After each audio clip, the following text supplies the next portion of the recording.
আমরা আমরা সকলেই জানেন যে আসলে বেগম বাদে শুধুমাত্র বিএনপি কিংবা জাতীয়তাবাদী দলের কর্মীরা নয়, গোটা দেশের মানুষই স্তব্ধ এবং বাকরুদ্ধ।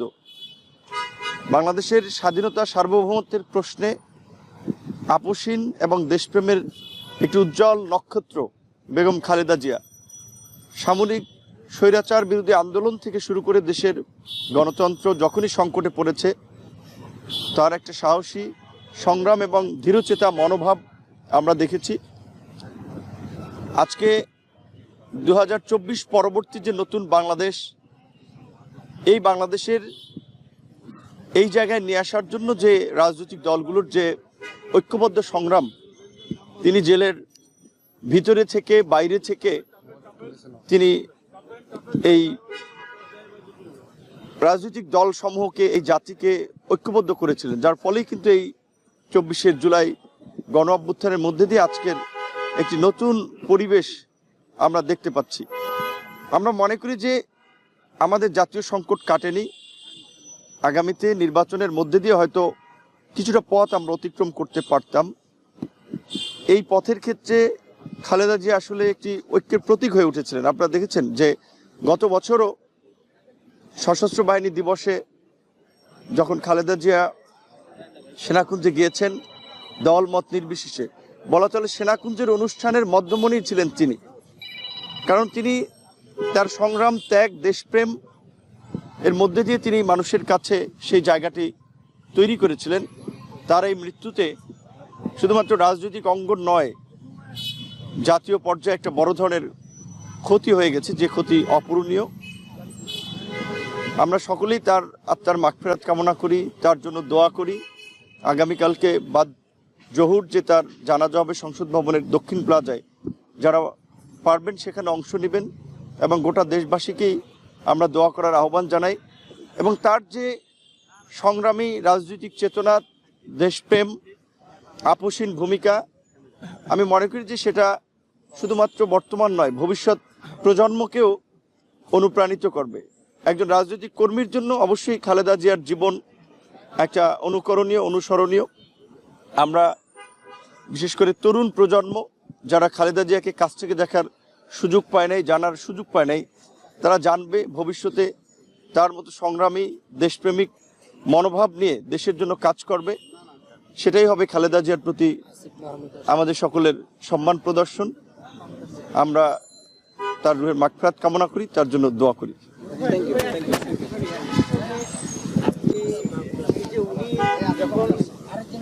শেখ হাসিনার শাসনামলে আর কি আপনার যে রাজনৈতিক প্রতিহিংসা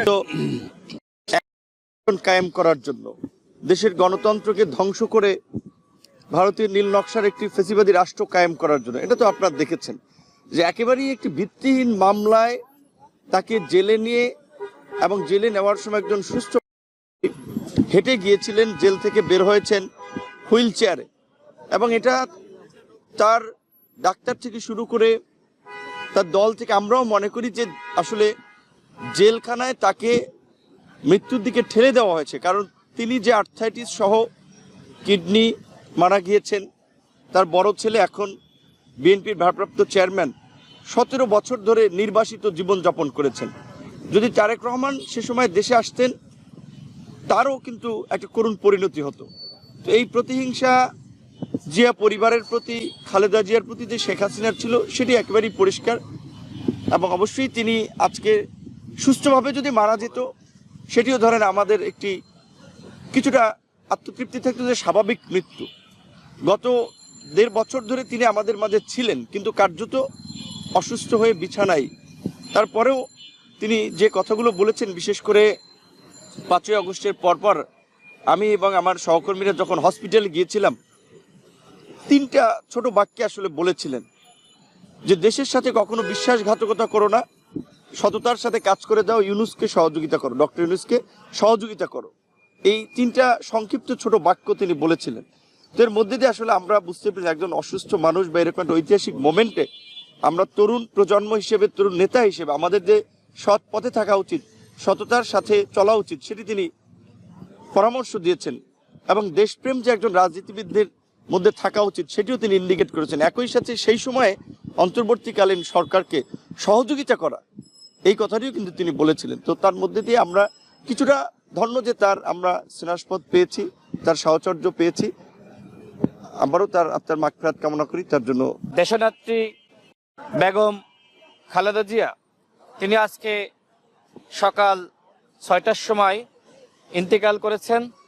তার মৃত্যুতে গভীর শোক প্রকাশ করছি। তিনি ছিলেন আপসহীন নেত্রী, আধিপত্যবাদ এবং আগ্রাসনের বিরুদ্ধে এদেশের জনগণকে লড়াই শিখিয়েছেন। 24-এর গণঅভ্যুত্থানে এদেশের জনগণ যে আধিপত্যবাদ এবং আগ্রাসনের বিরুদ্ধে লড়াই করেছেন, সেই লড়াইটা আমরা শিখেছি বেগম খালেদা জিয়ার কাছ থেকে। তিনি কখনোই আপোষ করেননি, যে কারণে পতিত স্বৈরাচার শেখ হাসিনা তার নামে মিথ্যা মামলা করিয়ে দীর্ঘ সময় তাকে কারাগারে রুদ্ধ করে রাখে। আমরা দেখেছি যে তিনি একজন সুস্থ মানুষ সে সময় কারাবরণ করে নিয়েছিলেন হাসি মুখে। এই মানুষটি যে সময় কারাগার থেকে মুক্তি পান, আমরা দেখেছি যে তিনি অসুস্থ অবস্থায় হুইল চেয়ারে করে আমাদের মাঝে ফিরে এসেছেন। এই মানুষটির সাথে নির্মম অত্যাচার এবং তার উপর ব্যাপক দমন পীড়ন করেছে পতিত স্বৈরাচার শেখ হাসিনা। আমরা তার জন্য আল্লাহর কাছে দোয়া করি, আল্লাহ যেন তাকে বেহেশত নসিব করেন। সারা বাংলাদেশের মানুষ আপনারা দেখেছেন, তিনি যখন অসুস্থ ছিলেন বাড়িতে বাড়িতে মসজিদে মসজিদে দোয়া হয়েছে, যে যেমন ভাবে পেরেছে দোয়া করেছে। আজকে যখন তার মৃত্যুর সংবাদ সারা বাংলাদেশে ছড়িয়ে পড়েছে, এখনো পর্যন্ত মানুষ বাড়িতে বাড়িতে মসজিদে মসজিদে দোয়া করছে। তিনি এখনো পর্যন্ত বাংলাদেশের সবথেকে জনপ্রিয় নেত্রী ছিলেন।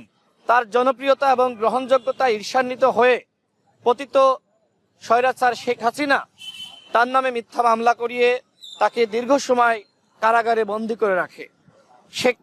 শেখ হাসিনা তার সাথে অন্যায় করেছে, অপরাধ করেছে। আজকে দেখেন যে বেগম খালেদা জিয়ার প্রতি মানুষের যে ভালোবাসা, বেগম খালেদা জিয়াকে মানুষ মন থেকে ভালোবাসছে, তার জন্য দোয়া করছে।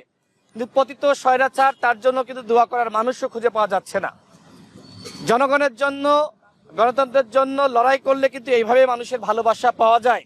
তবে তিনি যদি জীবদ্দশায় গণতান্ত্রিক রূপান্তরের যে প্রক্রিয়া শুরু হয়েছে, সুষ্ঠু নির্বাচন দেখে যেতে পারতেন, সেটি আমাদের জন্য আরো বেশি ভালো লাগতো।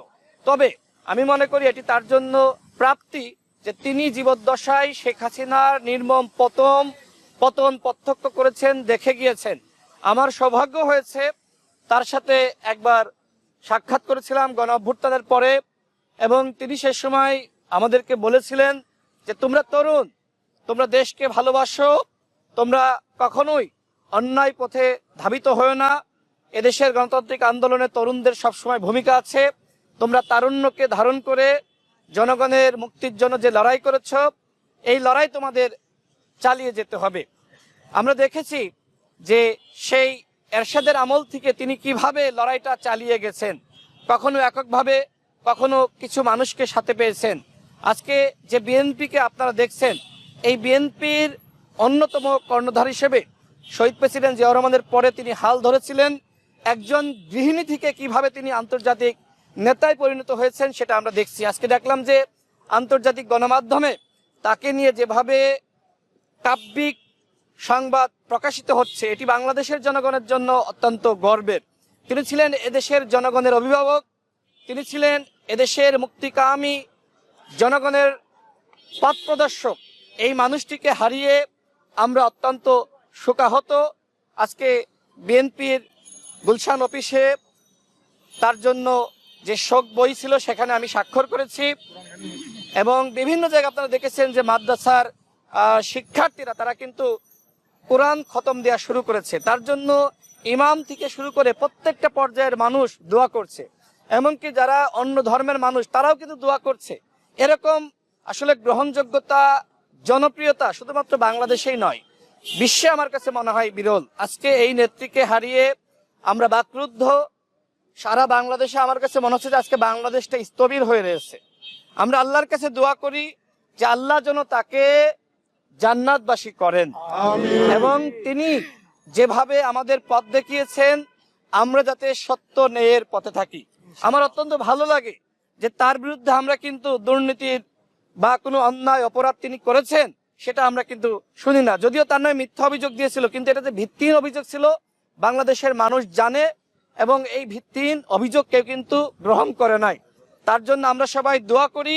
এবং আরো ভালো লাগতো যদি পতিত স্বৈরাচারের দোষর, তার বিরুদ্ধে রায় হয়েছে, বিচারটা সম্পূর্ণ হওয়া পর্যন্ত তিনি যদি আমাদের মাঝে থাকতেন, সেটি এদেশের যারা গণ অভ্যুত্থানে ভূমিকা রেখেছে, বিশেষ করে তরুণ প্রজন্ম এবং রাজনৈতিক দল, তাদের কাছে একটি ভালো লাগা এবং প্রাপ্তির একটি জায়গা থাকতো। তারপরে আল্লাহ তাকে নিয়ে গেছেন, আমাদের সবাইকে যেতে হবে, তবে এই মানুষটি আমাদের কাছে আইডল হয়ে থাকবে, এই মানুষটি আমাদের কাছে সবসময় অনুপ্রেরণা হয়ে থাকবে, সাহস হয়ে থাকবে। বিশেষ করে তিনি এই দেশে সবসময় আধিপত্যবাদের বিরুদ্ধে যে লড়াইটা করতে হবে সেটা তিনি শিখিয়ে দিয়ে গেছেন। অনেকে আপোষ করেছে, অনেকে আপোষ করে কিন্তু দেশের বাইরে চলে গেছে। সেই ১-১১ সময় আমরা দেখেছি যে পতিত স্বৈরাচারের দোসর তিনিও আপোষ করে দেশের বাইরে চলে গিয়েছিলেন। কিন্তু বেগম জিয়া কখনোই তিনি নিজেকে ছেপ করার জন্য দেশের জনগণকে বিপদে রেখে দেশের বাইরে যাননি। এরকম নেত্রী বাংলাদেশে একজনই ছিলেন। তার জন্য আমরা দোয়া করি আল্লাহ তাকে জান্নাতবাসী করুক। সারা বাংলাদেশের মানুষের কাছে আমরা আহ্বান করছি, আপনারা মসজিদে এবং অন্যান্য ধর্মের যারা রয়েছেন তাদের নির্দিষ্ট যে উপাসনালয় রয়েছে সেখানে তার জন্য দোয়া করুন। আজকে বাড়িতে বাড়িতে দোয়া শুরু হয়েছে, আগামীকাল তার জানাজা হবে। সেই জানাজায় এদেশের জনগণ ইতিমধ্যে দেখলাম যে স্বতঃস্ফূর্তভাবে অংশ নেওয়ার জন্য বিভিন্ন জেলা থেকে ঢাকায় আসা শুরু করেছে। আমাদের নেত্রী আমাদের ছেড়ে বিদায় নিয়েছেন। আমরা মনে করি তিনি আমাদের মাঝে আছেন, তার আদর্শ আমাদের মাঝে আছেন।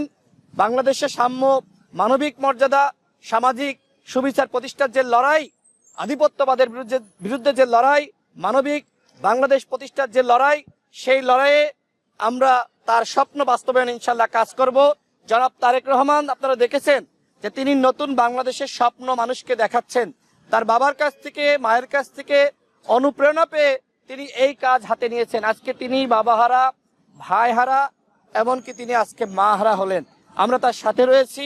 তার যে কোনো কাজে এই তরুণ প্রজন্ম তার সাথে থেকে তাকে সাহস যোগাবে ইনশাল্লাহ।